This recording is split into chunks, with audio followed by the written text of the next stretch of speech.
Además de toda la producción plástica de estos años, todavía habían ciertas revistas culturales como Contorno o Crisis que ahora eran más politizadas, conscientes de los problemas actuales del país. Así como la historieta y el humor gráfico llegaron a su edad dorada con obras como El Eternauta, Mafalda, Tía Vicenta, entre otras.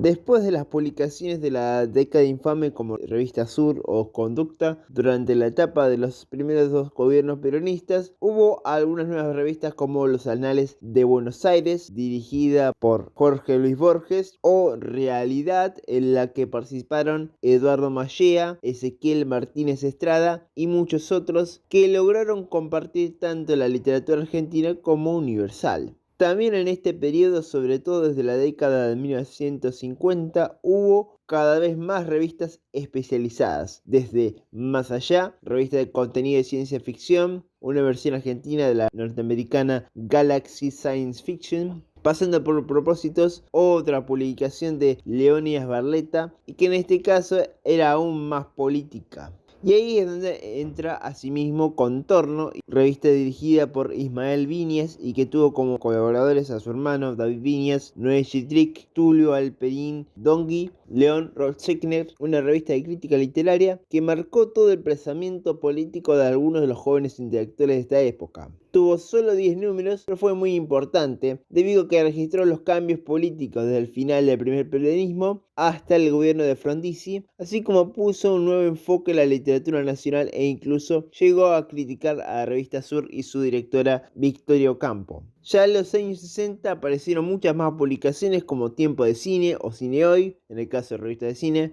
o Toda Historia, Folclore, Tiempos Modernos, 700 Monos o la gran revista editorial de ciencia ficción y fantasía Minotauro. Aunque ya para mediados de esa década estaba cada vez más presente la crítica literaria con las diferentes posturas políticas. Pero al mismo tiempo, incluso había revistas como Macedonio, Art Tiempo y El Contemporáneo, que no solo hablaban de diferentes disciplinas artísticas, sino que analizaban las novedades del arte plástico y visual en nuestro país. Y ya en los 70 surge la primera gran revista de la música pop y rock, Pelo, que duró hasta la crisis 2001 y que logró introducir a los grandes del rock tanto nacional como internacional. Como gran cierre de este periodo surgió la revista Crisis, que no solo examinaba la cultura de esta década o hablaba sobre el clima político, sino que además era aún más revisionista. Fundada por Federico Vogelius y dirigida por el escritor uruguayo Eduardo Galeano, durante su primera etapa, que duró solo 3 años, hasta la última dictadura militar,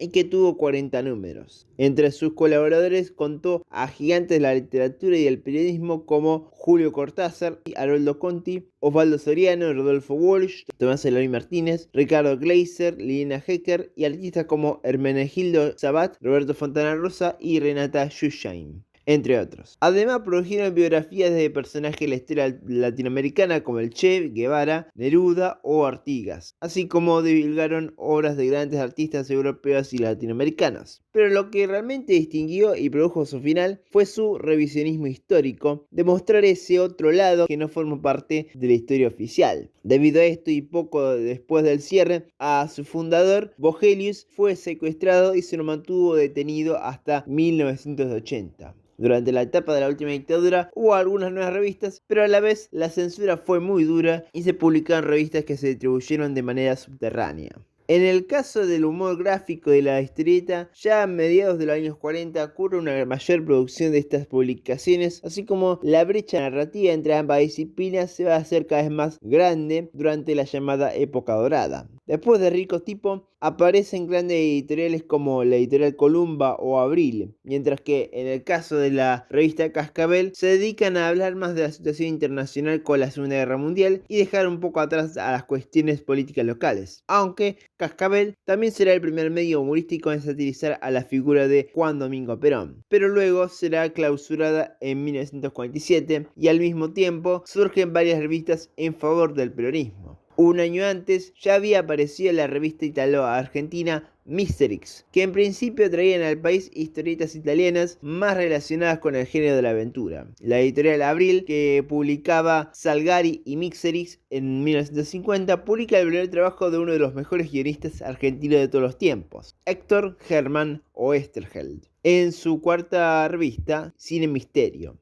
Durante esos años, Oesterheld creó varias grandes historietas, pero quizás su primera gran obra fue Sargento Kirk, realizada con el dibujante italiano Ugo Pratt. Es un western sobre un sargento de la caballería norteamericana que presencia la masacre de los indios amerindios, que se hace amigo de personas con problemas y que por su humanismo se rodea de ellos porque ellos no tienen hogar o lugar en el mundo. A esto se le agrega el gran desarrollo visual de Pratt. Ambos trabajarán en otras grandes historias como Ticonderoga y Ernie Pike. Estas dos últimas historietas fueron creadas para la revista semanal Hora Cero de la editorial Frontera, editorial fundada por el propio Oesterheld, al despegarse un poco de la editorial Abril, pero manteniendo algunas de sus anteriores obras. Las revistas de Frontera tuvieron muchísimo éxito, lo que permitió en 1957 a Oesterheld que creara un cómic ubicado en Argentina, en Buenos Aires. Y esa obra fue su otra mejor obra, El Eternauta. Juan Salvo, junto con su familia, presencia